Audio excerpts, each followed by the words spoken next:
ओम साई राम नमस्कार सांग माने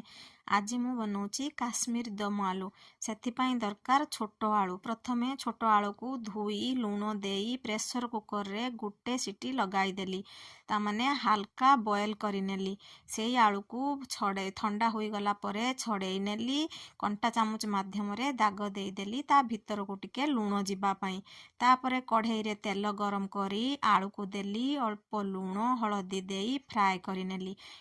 मसला पाई प्रथमे दही नेली से गोटे पिंच हलदी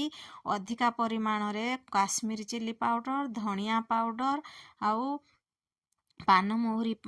पाउडर नहीं भल भावरे मिक्स करिनेली देखंतु रेडी फ्राए हो गलानी आलू आलू को मध्य आपण डीप फ्राए करि परिबे तापरे कढ़ई रे तेल गरम करी सेथिरे गोटा गरम मसला अल्प हिंगु आ मिसाई रखिथिबा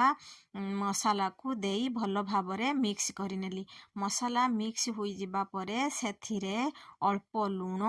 देली तापर देखंतु मसला रो तेल बाहरिला परे सेथिरे अल्प कसुरी मेथी देई मसाला को भल भावरे मिक्स करिनेली तापरे सेथिरे फ्राए करी रखिथिबा आलू को देई भल भावे मिक्स करिनेली पुणी सेथिरे अल्प गरम पानी देई भल भावे मिक्स करिनेली पानी सोक हो गला परे एथिरे धनिया पत्र देई ओल्हे आनली रेडी हो गला काश्मीर दम आलू आपण मानकू केमिति लागिला कमेंट रे निहाती